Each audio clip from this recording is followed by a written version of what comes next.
सुप्रभात मित्रों, आप सबका मेरे YouTube चैनल पे स्वागत है।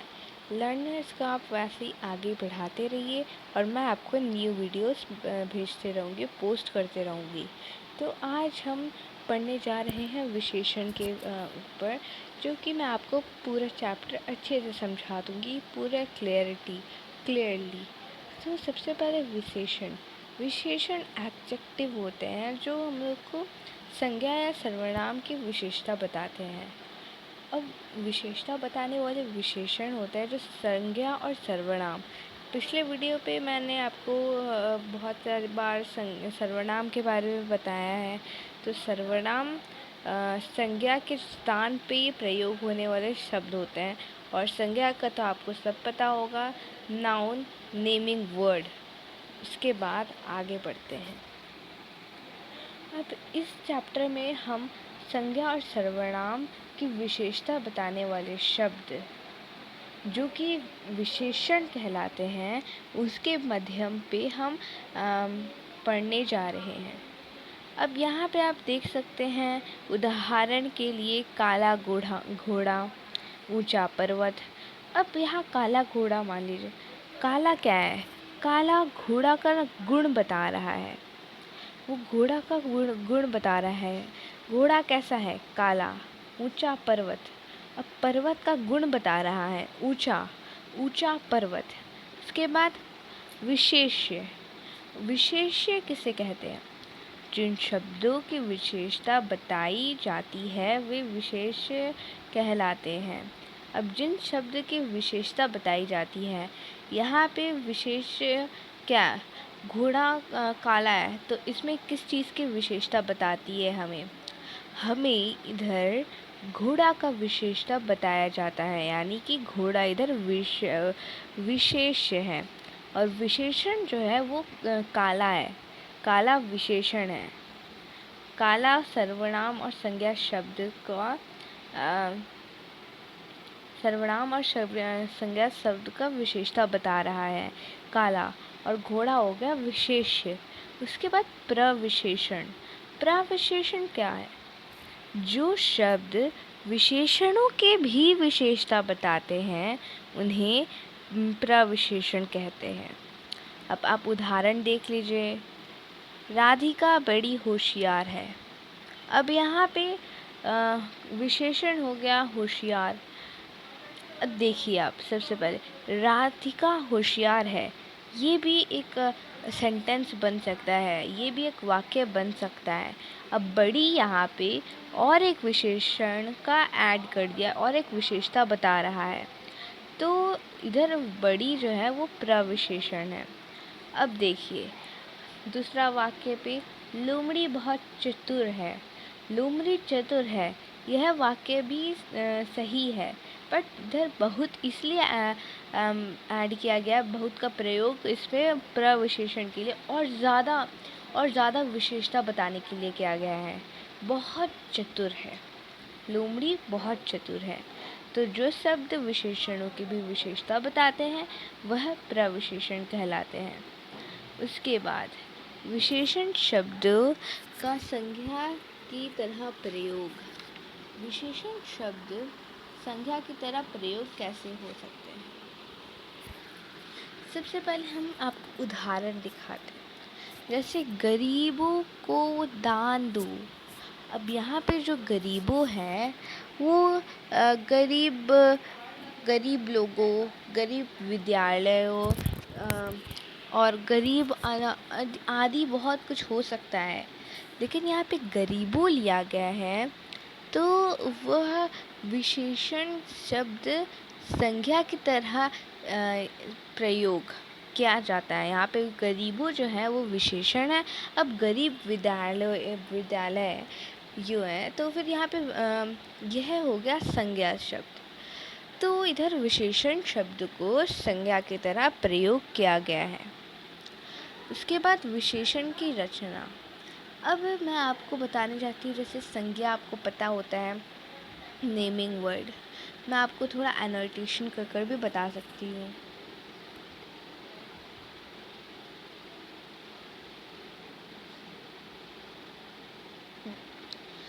सबसे पहले हम लोग देखेंगे संज्ञा। संज्ञा शब्द, अब संज्ञा क्या होता है, is equals to noun, naming word बोल सकते हैं। सर्वनाम क्या होता है, प्रोनाउन।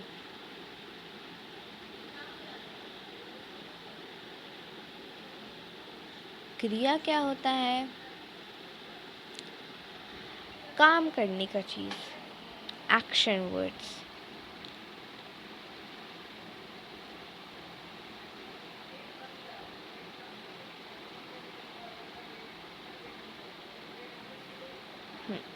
उसके बाद यह जो चौथा नंबर है, जो कि है अव्यय।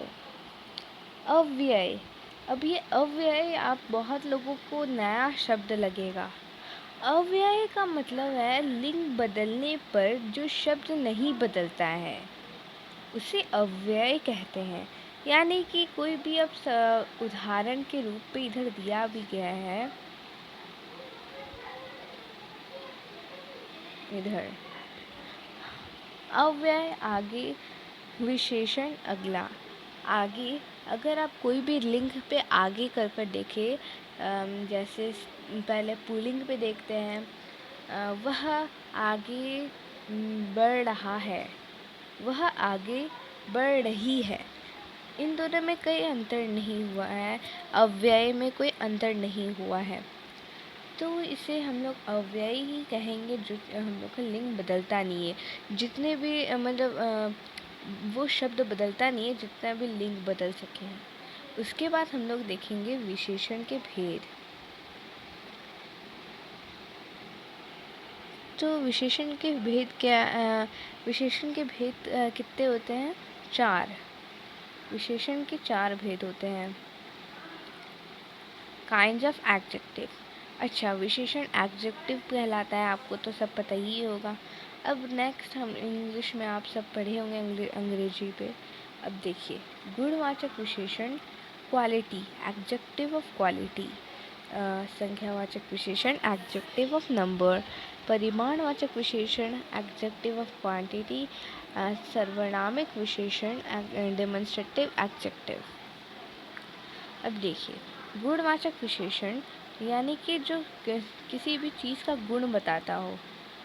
गुण, अब गुण का मतलब तो पता होगा, वो मोटा आदमी है, इधर मोटा हो गया उस आदमी का आकार, उस आदमी का रूप।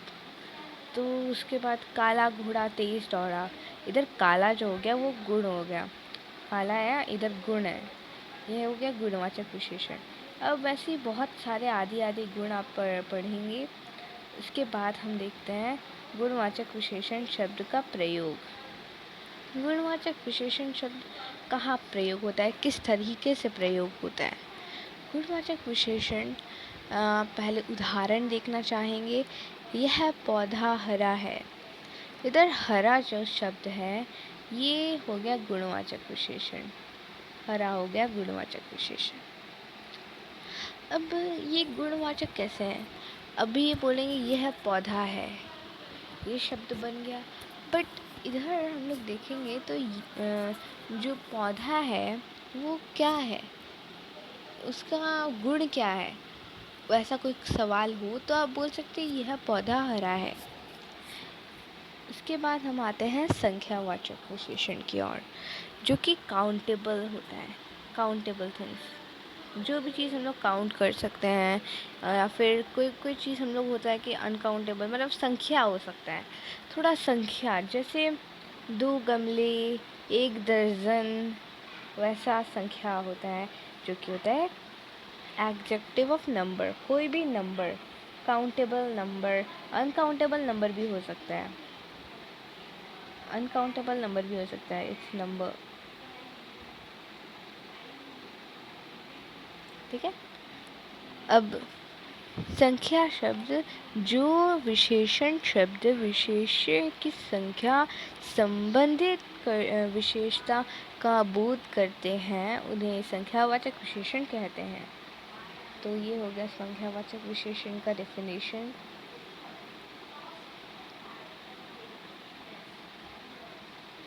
उसके बाद संख्यावाचक विशेषण दो भेद है संख्यावाचक विशेषण के। अब वो क्या क्या है? एक है निश्चित संख्यावाचक विशेषण, एक है अनिश्चित संख्यावाचक विशेषण। अब जो निश्चित संख्यावाचक विशेषण है वो हम उसे गिन सकते हैं, काउंटेबल।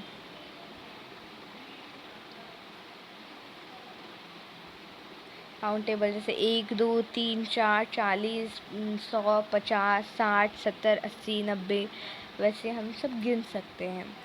और उसके बाद आप इधर उदाहरण के रूप पे ये सब देख सकते हैं। एंड देन हम लोग पढ़ने जाते हैं अनिश्चित संख्यावाचक विशेषण, जो कि होता है अनकाउंटेबल।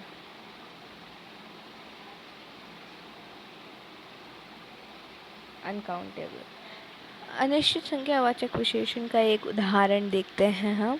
कई बच्चे को इनाम मिला।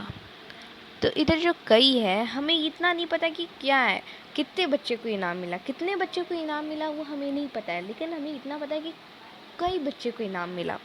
वैसे इधर देखिए, कमरे में बहुत कुर्सियां हैं। कितनी कुर्सियां हैं एग्जैक्टली हमें नहीं पता। कितनी कुर्सियां हैं हमें नहीं पता, वो अनकाउंटेबल, हम लोग को पता ही नहीं है। जिस नंबर का, जिस संख्या का हमें पता ना हो, उसे हम बोलेंगे अनिश्चित संख्यावाचक विशेषण। उस पे हम लोग का उदाहरण हम लोग देख सकते हैं, कोई, थोड़ा, बहुत, कई, वो सब उसका उदाहरण हो गया। उसके बाद परिमाणवाचक विशेषण। परिमाणवाचक का मतलब होता है, परिमाण का मतलब होता है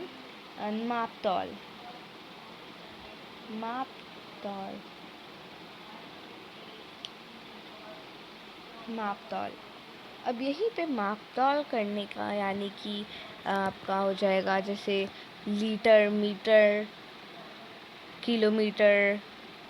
ऐसा ही होता है, हम लोग जिसे गिन सकते हैं। अब परिमाणवाचक, जैसे आप उदाहरण देख सकते हैं, मेज़ 2 मीटर लंबी है। इधर 2 मीटर जो हो गया वो परिमाणवाचक विशेषण हो गया। उसके बाद 1 लीटर हो गया, ये भी परिमाणवाचक विशेषण हो गया। अब परिमाणवाचक विशेषण के भी दो भेद हैं, निश्चित परिमाणवाचक विशेषण और अनिश्चित परिमाणवाचक विशेषण। निश्चित परिमाणवाचक विशेषण वह शब्द हैं जिन्हें हम गिन सकते हैं, जैसे 1 लीटर, 10 मीटर। हम लोग इससे हम जान सकते हैं कि एग्जैक्टली कितना मीटर, कितना लीटर क्लॉथ है, या फिर कितना लीटर दूध है, कितना मीटर कपड़ा है। उसके बाद अनिश्चित संख्यावाचक विशेषण। अनिश्चित परिमाणवाचक विशेषण। अनिश्चित परिमाणवाचक विशेषण वह शब्द कहलाते हैं जो हम गिन नहीं सकते, जैसे ढेर सारा हुआ, बहुत, थोड़ा। अगर आपका कोई हुआ तो जैसे बहुत तेल है, हमारे पास बहुत तेल पड़ा है, गिलास में थोड़ा पानी दो,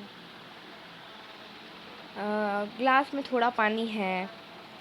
तो वो सब थोड़ा का हम लोग को एग्जैक्टली नहीं पता कि कितना मीटर है, मतलब मिलीलीटर है या लीटर है, तो वो हमें नहीं पता। उसके बाद संख्या तथा परिमाणवाचक विशेषण में अंतर। अब इन दोनों में अंतर क्या होता है? संख्या मतलब हमें एक नंबर हो, एडजेक्टिव ऑफ नंबर, और परिमाण मतलब एडजेक्टिव ऑफ क्वांटिटी। क्वांटिटी कितना है, क्वांटिटी, और ये हो गया नंबर। ओके, उसके बाद हम देखते हैं, दादी ने मुझे 2 पुस्तकें दी। इधर 2 पुस्तकें जो है वो संख्या है, काउंटेबल है कि कितने पुस्तकें मिले, 2 पुस्तकें।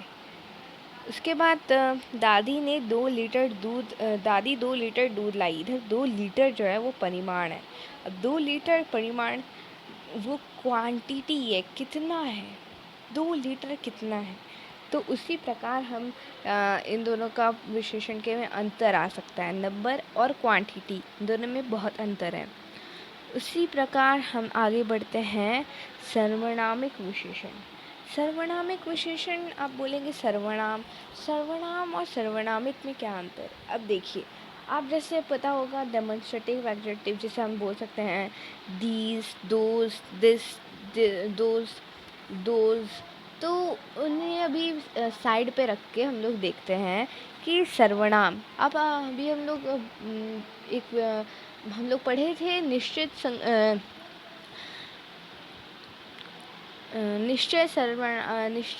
सर्वनाम हम लोग पढ़े थे, निश्चयवाचक सर्वनाम, जिसे हम लोग कह सकते हैं संकेतवाचक सर्वनाम। अब यहाँ पे सर्वनामिक विशेषण उसे कहते हैं हम लोग संकेतवाचक सर्वनाम। अब इन दोनों में क्या अंतर है? यह वह तो इन दोनों में ही कॉमन है। यह है वह दोनों में आता है, सर्वनामिक विशेषण में भी आता है और निश्चयवाचक सर्वनाम में भी। अब इधर इसमें संकेत क्या है? ये चीज़ संकेत करता है कि यह मेरा पेंसिल है, यह मेरा ही है, एग्जैक्टली मेरा ही है और किसी का नहीं है, मेरा ही है। यह कपड़ा मेरा है, वह मेरा स्कूल है। वैसा कोई भी हम लोग एग्जाम्पल ले सकते हैं, कोई भी उदाहरण ले सकते हैं। उसके बाद सर्वनाम और सर्वनामिक विशेषण में अंतर। इन दोनों में अंतर क्या है? सर्वनाम हम संख्या के लिए मतलब संख्या के जगह यूज़ करते हैं, बट सर्वनामिक विशेषण हम लोग कहाँ यूज़ करते हैं? सर्वनामिक विशेषण हम लोग संख्या से पहले इस्तेमाल करते हैं, संख्या से पहले यूज़ करते हैं। अब आप बोलेंगे कैसे? देखिए, इधर वह घर बड़ा है। घर जो है वो संज्ञा है और वह जो है वो सर्वनामिक विशेषण है। उसके बाद यह फूल सुंदर है। फूल जो है वो संज्ञा है और यह जो है वो सर्वनामिक विशेषण है। उस तरीके से अभी सर्वनाम का यह मतलब है कि हम लोग उसे संज्ञा के स्थान पर यूज़ करते हैं। सर्वनाम को हम लोग संज्ञा के स्थान पर यूज़ करते हैं, संज्ञा के स्थान पर प्रयोग करते हैं। और सर्वनामिक विशेषण को हम लोग संज्ञा से पहले प्रयोग करते हैं। यहाँ जैसे यह विद्यालय मेरा है, तो ये जो विद्यालय है वो संज्ञा है और वह जो है वो सर्वनामिक विशेषण है। उसके बाद वह कभी विद्यालय नहीं गया। वह संज्ञा के जगह आया है। वह के जगह राम, कुछ भी आ सकता है, राम, राकेश, कोई भी एक नाम आ सकता है, कोई भी नाम आ सकता है। तो वो संज्ञा की जगह हम लोग वह का प्रयोग किए हैं, यानी सर्वनाम का प्रयोग किए हैं। उसके बाद विशेषणों का तुलना में प्रयोग। तुलना मतलब नापतोल, जैसा पता होगा आपको, तुलना, मापतोल अभी हम लोग पढ़े परिमाण। अब इधर तुलना में मतलब कि जैसे बोल सकते हैं हम लोग अपने इधर तुलना के प्रकार में हम लोग प्रयोग करेंगे तो इधर 3 भेद होते हैं इसके। तो उसके बाद क्या क्या होता है? 3 भेद: मूलावस्था, उत्तमावस्था और उत्तरावस्था और उत्तमावस्था। अब पहले मूलावस्था जब एक ही व्यक्ति, प्राणी या वस्तु, कोई भी एक व्यक्ति, प्राणी या वस्तु के गुण प्रकट किए जा रहे हैं तथा उसकी तुलना किसी अन्य से की जा रही है, तो उसे विशेषण की मूल अवस्था बताती है। मतलब अगर आपकी तुलना किसी से की जाती है, कोई अन्य व्यक्ति से की जाती है, अन्य से की जाती है, तो वो हो जाता है मूलावस्था। उसके बाद उत्तरावस्था, जो जब 2 व्यक्तियों, प्राणियों या पुस्तकों की में विशेषता संबंधी तुलना की जाती है, वहाँ 2 विशेष्य भी होते हैं तथा इसे विशेषण की उत्तरावस्था कहती है। जैसे उदाहरण के रूप में आप देख सकते हैं कि अपेक्षा, की तुलना में, से अधिक, से कम, से बढ़कर। जैसे आप किसी की भी तुलना दो व्यक्तियों की तुलना की जाती है, जैसे कि आप कोई एग्ज़ाम्पल ले सकते हैं या उदाहरण ले सकते हैं। अम, राकेश मुकेश से अधिक लंबा है, ये एक उदाहरण हो गया। इसके बाद उत्तमावस्था, जब दो से अधिक व्यक्तियों, प्राणियों या पुस्तकों में से किसी की अधिक विशेषता की निर्देशन किया जाता है, तो वहाँ विशेषण की उत्तमावस्था होती है। जब दो से अधिक व्यक्तियों, अगर कोई दो से अधिक व्यक्तियों की तुलना की जाती है, तो उसे हम लोग बोलते हैं उत्तम आवेशन। जैसे कि आप अपने कोई भी सेलिब्रिटीज़ की तुलना करेंगे, तो वो दो से तो अधिक होता ही है, तो उसे हम लोग उत्तम आवश्यक कहते हैं। जैसे आप उदाहरण के रूप में देख सकते हैं, मोहन सबसे शक्तिशाली है। मोहन क्या है? शक्तिशाली।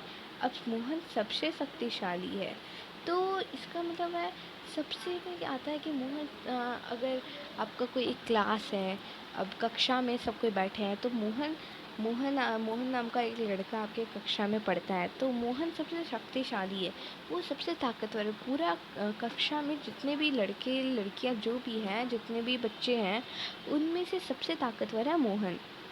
उसके बाद विशेषण शब्दों की आवश्यकताएं, विशेषण शब्द की उत्तरावश्य जो भी नहीं, सॉरी।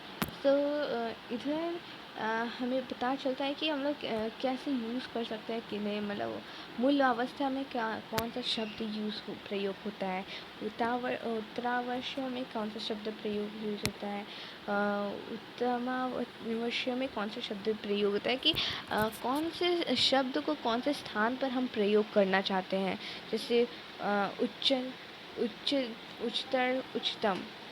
अब क्या होता है, कोई भी एक शब्द में तर लगा देने से वो हो जाता है उत्तरावश्य था, और तम लगा देने से उत्तमावश्य था हो जाता है। तो इधर हम डिफरेंस देख सकते हैं। उसके बाद विशेषण का प्रभाव, विशेषण का लिंग पे प्रभाव। काला घोड़ा घूम रहा है, काली घोड़ी घास खा रही है। पेड़ हरा है, डाली हरी है। यहाँ काला काली तथा हरा हरी विशेषण शब्द है। इन दोनों के विशेषण शब्दों ने लिंग के प्रभाव से अपनी रचना बदल दी है। जो लिंग के प्रभाव से इन दोनों ने अपनी रचना बदल दी है। लिंग बदला तो विशेषण शब्द भी बदल जाते हैं।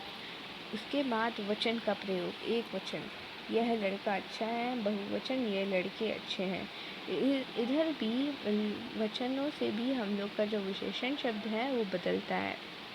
जैसे काली बिल्ली बाहर भागी, काली बिल्लियाँ बाहर भागी। वैसे इधर जो विशेषण है वो बदला नहीं है। कभी कभी विशेषण शब्द वचन बदलने पर ज्यों का त्यों बनी रहती हैं। कभी कभी ऐसा होता है, बट ज़्यादातर हम लोग का जो विशेषण शब्द बदल जाता है। तो आज के लिए इतना ही। पूरा मैंने इस चैप्टर का ओवरऑल रीडिंग कर दिया है। अगर आपको ये अच्छा लगा तो प्लीज़ सब्सक्राइब कीजिएगा, लाइक एंड शेयर भी कीजिएगा, और कमेंट पे लिखिएगा कि ये वीडियो आपको कैसा लगा। और मेरा नेक्स्ट वीडियो इसके क्वेश्चन एंड आंसर और एक्सरसाइजेस पर ज़रूर आएगा। तब तक के लिए मेरे नेक्स्ट वीडियो के लिए वेट कीजिए। और मैं ये वाले इस वीडियो के बाद मैं जल्दी ही से पोस्ट करूँगी, और ज़्यादा से ज़्यादा मेरे कमेंट्स आने चाहिए मेरे लिए कि ये कैसा वीडियो लगा, आपको एंजॉय किए या नहीं किए। तो अभी के लिए बस इतना ही। और मेरे वीडियो को लाइक कीजिएगा और चैनल को सब्सक्राइब कीजिएगा अगर न्यू आए हैं तो। और नोटिफिकेशन को भी प्रेस कर दीजिएगा, वो बेल आइकन को भी प्रेस कर दीजिएगा, और ऑल का बटन प्रेस कर दीजिएगा, ताकि मेरा जो भी वीडियो है ना वो आपको सबसे पहले पहुँचे। धन्यवाद।